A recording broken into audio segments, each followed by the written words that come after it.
غرض یہ ہے یہ 4 چیزیں ہیں، اور 5ویں چیز ہے کہ نماز کا وقت ہو جائے۔ نماز کا وقت یہ چیز بھی بہت اہم ہے، سمجھنے کی ہے۔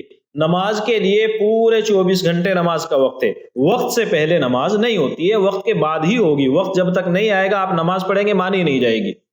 جب وقت آ گیا تو اب آپ کو نماز پڑھنی ہے، جب تک وقت موجود ہے وہ نماز ادا کہلاتی ہے۔ آپ اگر اس کو قضا کریں گے، بہت سخت وعید احادیث کے اندر آئی ہیں، تو وقت رہتے رہتے پڑھنا ہے۔ لیکن اگر یہ وقت نکل گیا ہے، اب آپ پڑھنا چاہتے ہیں، تو کل 5 اوقات ہیں جن کو کہا جاتا ہے کہ یہ مکروہ اوقات ہیں، ان کے احکام کچھ الگ ہیں عام اوقات سے۔ 5 وقت ہیں ٹوٹل جنہیں ہم کہیں گے مکروہ، اور ان 5 میں سے 3 وہ وقت ہیں جن میں کوئی بھی نماز جائز نہیں ہے، کوئی بھی نماز جائز نہیں ہے، آپ پڑھیں گے مانی نہیں جائے گی، جیسے آپ نے پڑھی ہی نہیں۔ یہ حیثیت ان اوقات کی ہے۔ ان میں سے پہلا وقت ہے طلوع آفتاب کے وقت، سورج کے نکلنے کے وقت۔ سورج کے نکلنے کے وقت اگر کوئی فجر کے فرض پڑھتا ہے، سنت پڑھتا ہے، نفل پڑھتا ہے، تو اس کی نماز کا اعتبار نہیں ہے۔ اور سورج کے نکلنے کے وقت کتنا ٹائم ہوتا ہے وہ علاقوں کے اعتبار سے الگ ہے۔ سورج نکلنا شروع ہوا، اس کے بعد جب تک سورج نکلے تب تک نماز نہیں پڑھنی ہے۔ اب اس کے لیے عام طور سے آپ فضائل اعمال دیکھتے ہیں کہ اس میں لکھا ہے 20 منٹ۔ حقیقت یہ ہے کہ حضرت شیخ نے 20 منٹ لکھے ہی نہیں، وہ بعد میں کسی نے حالات کا، اپنے علاقے کے حالات کا جائزہ لیا، وہاں کے لحاظ سے سائیڈ میں حاشیے پر لکھ دیا 20 منٹ۔ بعد میں جب اس کی طباعت ہوئی، کسی نے دیکھا فائدے کی چیز ہے، بریکٹ میں اس کو کر دیا 20 منٹ۔ اس کے بعد ہوشیار لوگ آئے، انہوں نے بریکٹ کے کان دونوں سائیڈ میں ہٹا دیے، اب وہ رہ گیا وہیں عبارت کے اندر 20 منٹ۔ لوگ کہتے ہیں فضائل اعمال میں لکھا ہے 20 منٹ، حقیقت اس کی یہ ہے۔ تو پھر کیسے سمجھیں کہ سورج نکلنے میں کتنا وقت لگتا ہے؟ تو ہر علاقے کے اعتبار سے الگ ہوتا ہے۔ کہیں سورج 8 منٹ میں نکل جاتا ہے عام طور سے، جیسے راجستھان کے اکثر علاقوں میں ہے۔ ہمارے ان علاقوں میں، ممبئی کے آس پاس کے ایریوں میں، سورج نکلنے میں تقریباً 10 منٹ لگتے ہیں، اس سے زیادہ بالکل بھی نہیں، اس سے پہلے نکل جاتا ہے۔ کچھ علاقوں میں آگے پیچھے تھوڑا بہت ہوتا ہے 12-13 منٹ۔ اس لیے احتیاط کرنی ہی ہے تو 10 سے 12 منٹ کے اندر سورج نکل جاتا ہے، اچھے سے نکل جاتا ہے۔ 20 منٹ تک کچھ علاقے ہیں جہاں سورج نہیں نکل پاتا ہے، وہاں 20 منٹ ہے۔ تو اصل معیار یہ ہے کہ سورج نکلنا شروع ہوا، اس کے بعد جب تک نکل کر صاف نہیں ہو جاتا ہے تب تک آپ کو نماز نہیں پڑھنی ہے، نہ فرض پڑھنے ہیں نہ سنتیں پڑھنی ہیں۔ دوسرا وقت ہے زوال کا، استوا کا وقت جس کو آپ کہتے ہیں، نصف النہار کا وقت، جب آدمی کے سر کے اوپر سورج ہوتا ہے، اور یہ وقت بھی زیادہ لمبا نہیں چلتا ہے، عام طور سے 3 منٹ، 2 سے 3 منٹ کے اندر اندر وہ سورج ڈھل جاتا ہے۔ تو کہنا تو چاہیے 2 سے 3 منٹ، لیکن اس موقع پر علماء نے کہا کہ آپ 5 منٹ پہلے رک جائیں اور 5 منٹ بعد میں رک جائیں، کل ملا کر کے 10 منٹ یہ ہو گئے۔ اسی طرح سورج کے غروب ہونے کا وقت، سورج کے غروب ہونے کا وقت ہوتا ہے زیادہ سے زیادہ 3 منٹ۔ آپ کے انڈیکیٹر جو لگا ہوا ہے اس کے اندر خود وہی 3 منٹ کا ٹائم دکھاتا ہے۔ سورج غروب ہونے کے بعد سے لے کر مکمل غروب ہونے کے درمیان میں 3 ہی منٹ لگتے ہیں۔ تو یہ 3 وقت وہ ہیں جن کے اندر آپ کوئی نماز نہیں پڑھ سکتے۔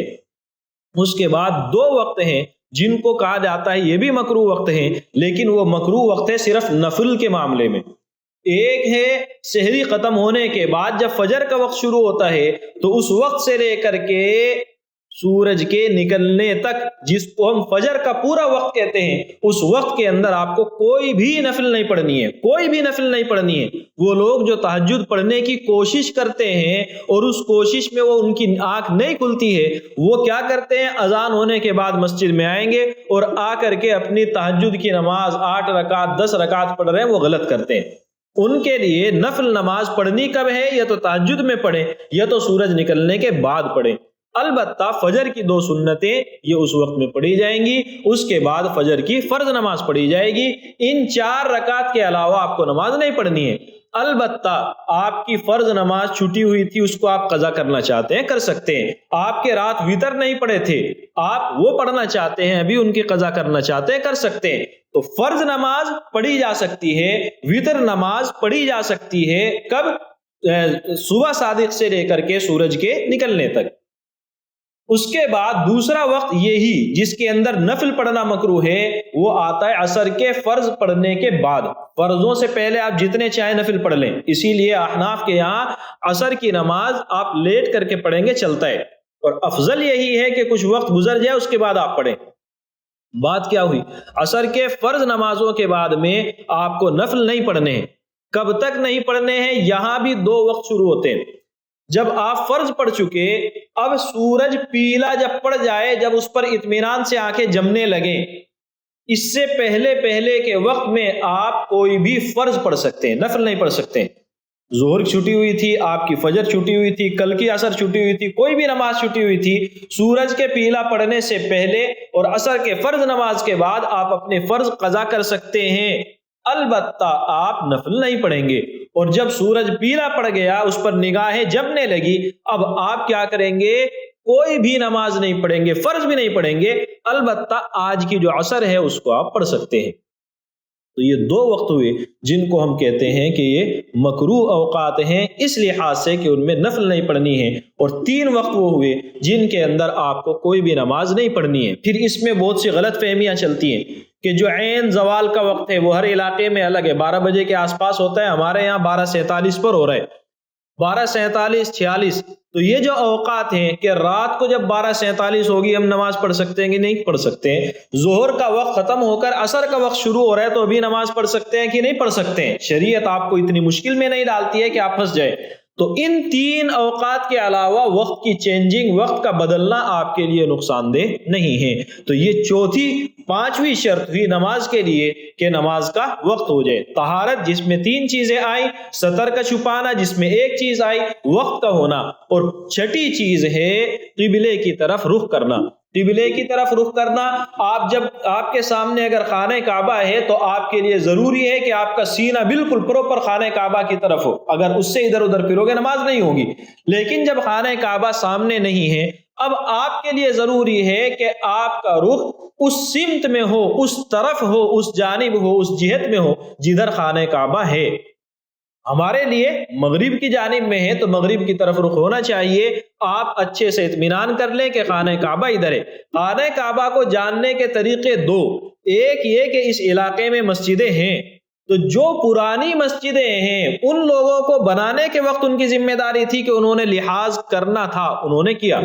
اب ہماری ذمہ داری ہے ان مسجدوں پر اعتماد کریں، پرانی مسجدوں پر۔ اور دوسرا طریقہ ہے آپ میپ یا موبائل کے اندر جو نقشہ دکھاتا ہے نماز کا، جہت کا، سمتوں کا، اس کے لحاظ سے آپ جدھر آپ کا رخ بن رہا ہے ادھر رخ کر کے نماز پڑھیں۔ البتہ کبھی ایسا ہوتا ہے کہ آدمی کا چہرہ پھر جاتا ہے نماز میں، آپ ایک تو چالاکی کرتے ہیں کہ آس پاس میں آنے والوں کو دیکھتے رہتے ہیں کہ کس کی نماز چھٹی ہے، کون میرے پاس میں آ کے کھڑا ہو رہا ہے، تو اس کے لیے اگر صرف کنکھیوں سے دیکھ رہے ہیں تو یہ چیز جائز ہے۔ دوسری چیز، باقاعدہ بہت سے لوگ چہرہ بھی ادھر ادھر کرتے رہتے ہیں، یہ بھی جائز ہے۔ ان دونوں کے جائز ہونے کا مطلب یہ ہے کہ نماز خراب نہیں ہوتی ہے، نماز ہو جاتی ہے، لیکن اس کا یہ مطلب ہرگز نہیں ہے کہ آپ یہ کام کریں، نماز کے اندر اس سے کراہت آتی ہے۔ دوسری چیز کہ آپ کا سینہ قبلے سے پھر جائے، تو اب سینہ ہمارا رخ مثلا تھوڑی دیر کے لیے مانے کہ ادھر ہے، حالانکہ ہے ادھر، لیکن آپ مان لیں کہ ادھر ہمارا قبلہ ہے۔ جیسے میں بیٹھا ہوں تو اگر سینہ پھرتا ہے تو اس سے نماز میں خلل پڑے گا۔ کتنا پھرتا ہے؟ جان بوجھ کر کے آپ پھرا رہے ہیں تو، یا غلطی سے پھر رہا ہے تو، جان بوجھ کر کے غلطی سے پھر گیا تو اگر 3 تسبیح کے اندر اندر آپ واپس فوراً اسی راستے پر آ گئے، اسی جانب آپ نے اپنا سینہ کر لیا تو آپ کی نماز ہو جائے گی، فرق نہیں پڑے گا۔ اور اگر جان بوجھ کر کے پھیرا ہے تو 1 سیکنڈ کے لیے بھی آپ نے پھیرا ہے تو نماز نہیں ہوگی۔ کتنا پھیرا ہے؟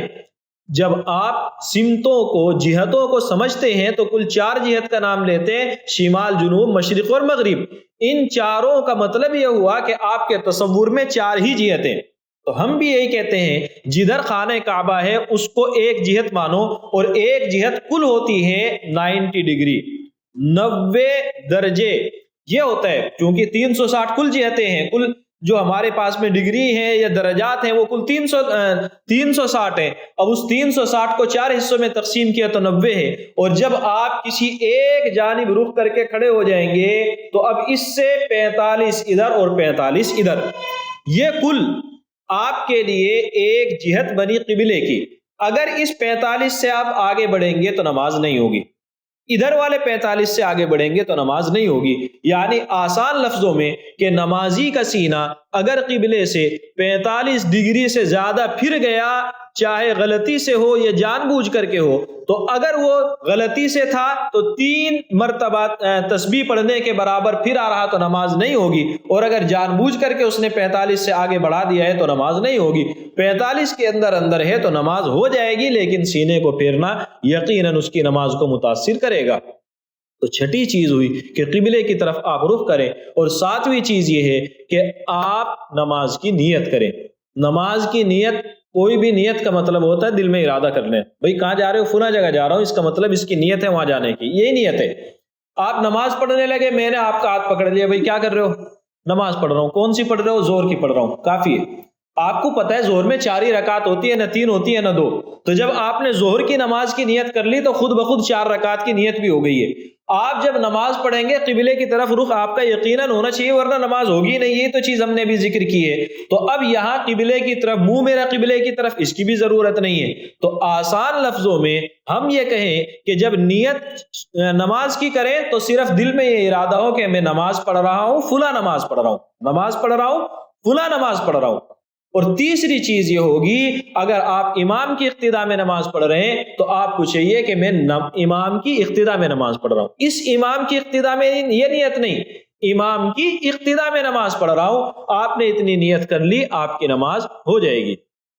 دل میں آپ نے ارادہ کیا، زبان پر لے آئے، چونکہ زبان پر لانے کا فائدہ یہ ہوتا ہے کہ آپ ادھر ادھر لگے ہوئے ہیں تو جو چیز ذہن میں مستحضر ہو جاتی ہے، تو زبان سے کہنے بہت اچھا ہے، ورنہ دل میں آپ کا اتنا ارادہ ہے۔ اور یہ ارادہ ایسے ہے، نماز کی شروعات میں کسی نے آپ کو آگے کہا بھئی کیا کر رہے ہو، آپ کو فوراً ذہن میں ہو کہ میں فلاں نماز پڑھ رہا ہوں، کافی ہے۔